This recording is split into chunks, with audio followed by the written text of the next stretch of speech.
여러분 안녕하십니까?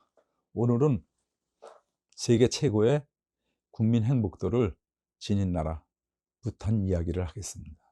여러분, 우리가 알기로는 행복 지수가 제일 높은 나라는 북유럽의 덴마크나 핀란드입니다.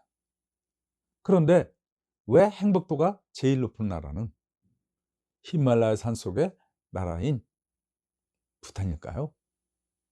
뭔가 통계가 잘못된 건가요?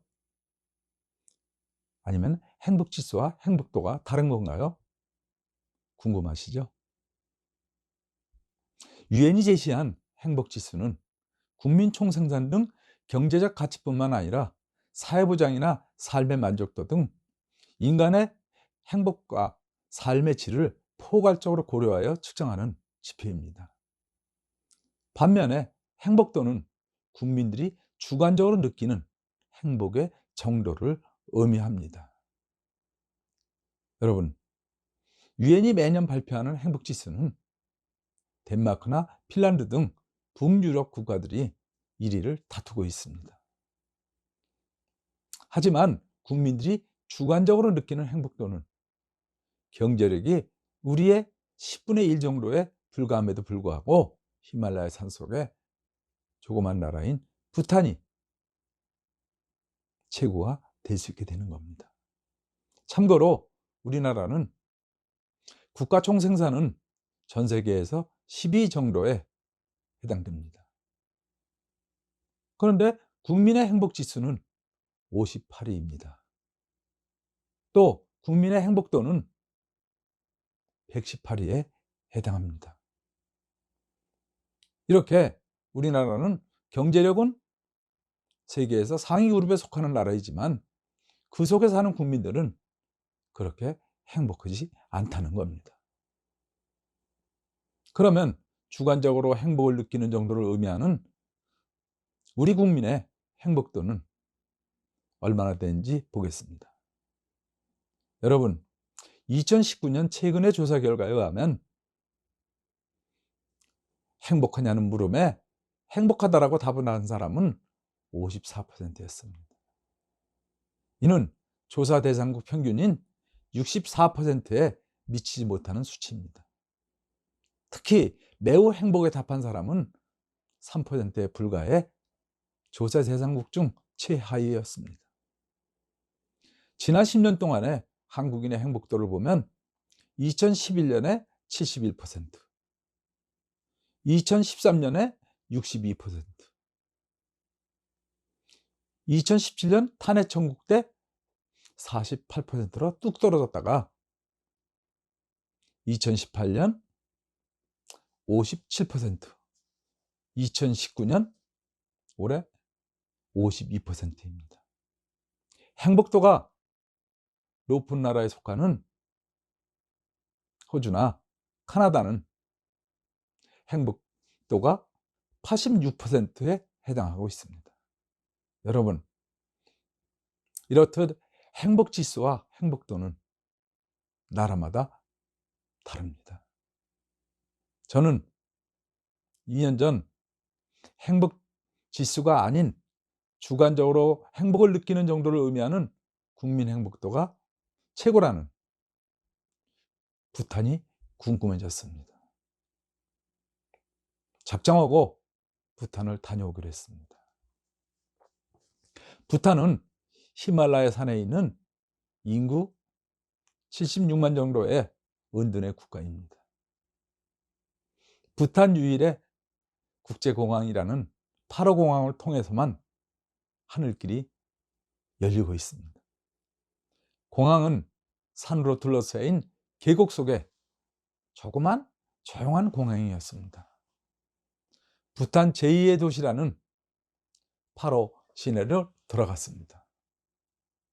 기대와 설렘 속에 거리에서 처음 접한 부탄인들이 포장해서 천진난만하다는 인상을 받았습니다. 이렇게 부탄 여행을 시작해 4일 동안 부탄의 이곳저곳을 관광했습니다. 호텔의 마사지샵의 종사자로부터 또 다른 시민들로부터 이런저런 이야기를 들을 수 있었습니다. 저는 궁금했던 그들의 행복 여부를 물었습니다.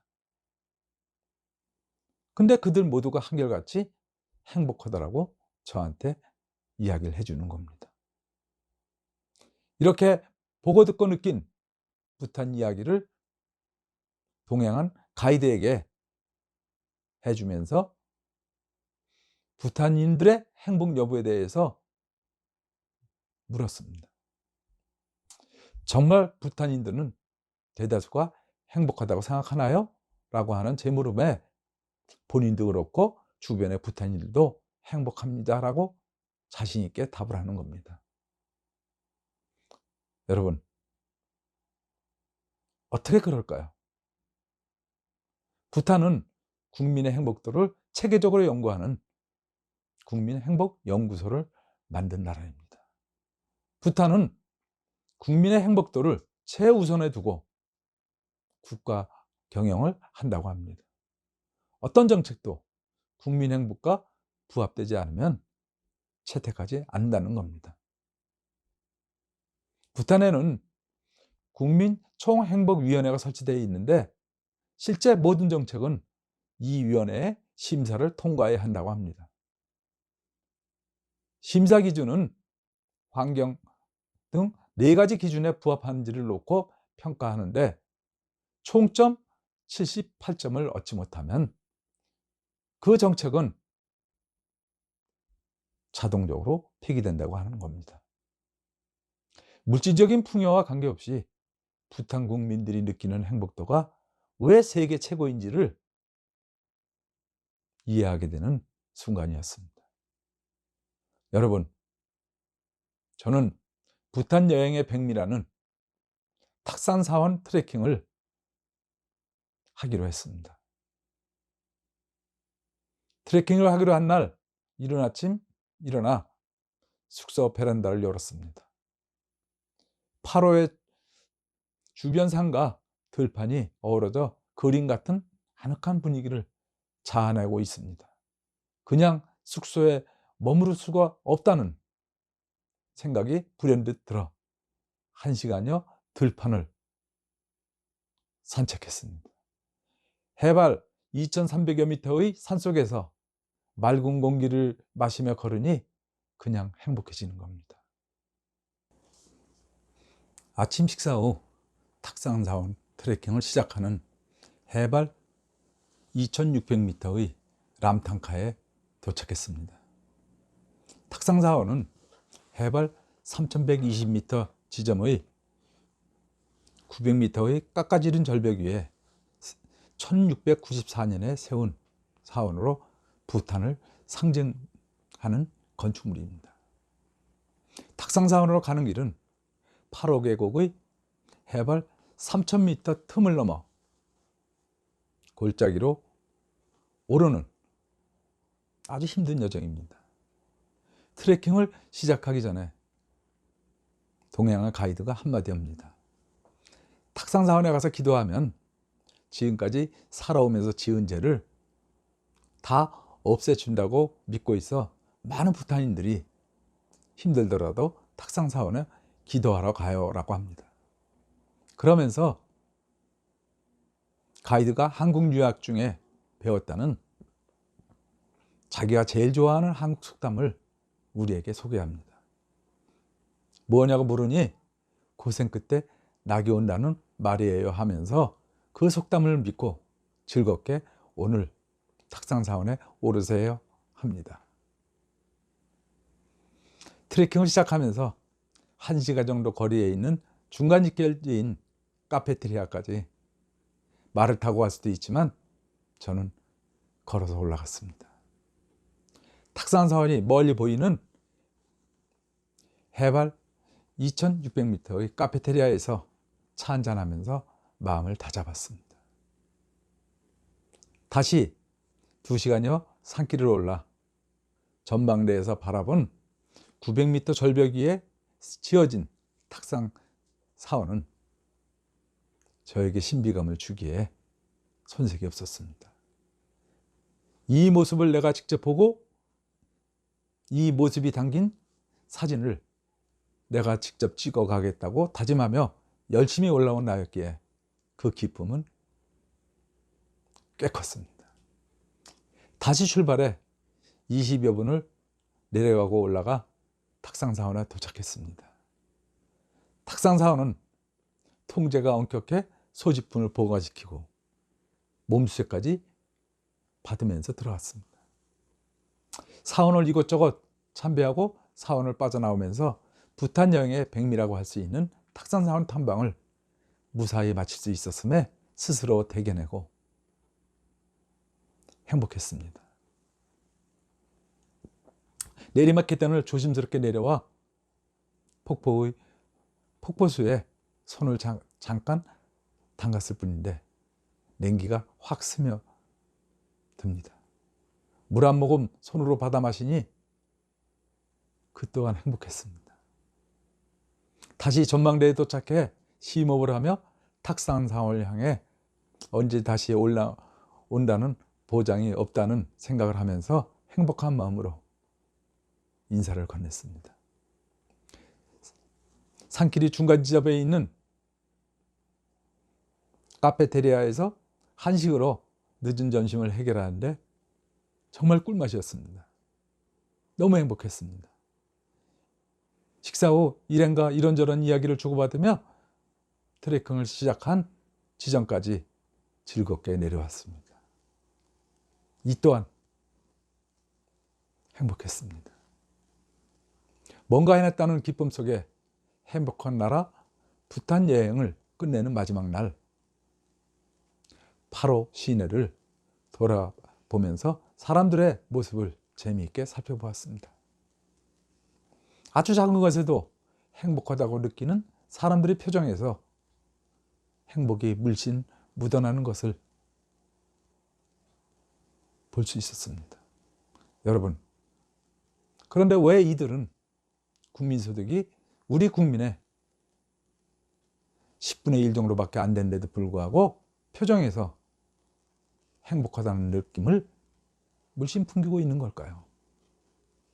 우리는 왜 많은 이들이 덜 행복하다고 생각하는 걸까요?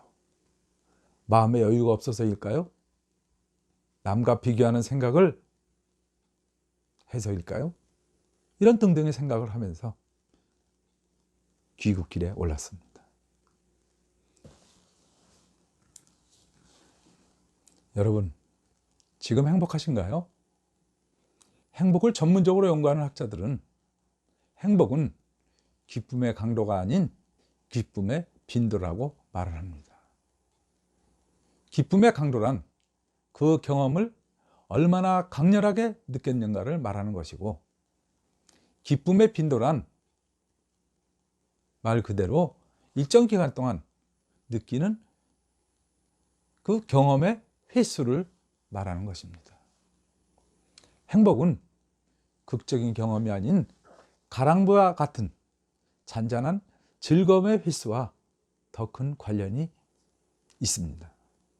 대부분의 삶은 극적인 꼴이나 복권 당첨이 아니라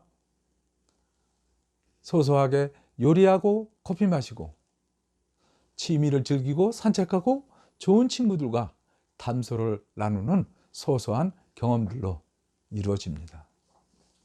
여러분, 최근 우리 사회에서는 일상에서 작지만 확실하게 실현 가능한 행복을 추구하는 삶의 경험을 의미하는 소확행이라는 단어가 여기저기서 회자되고 있습니다.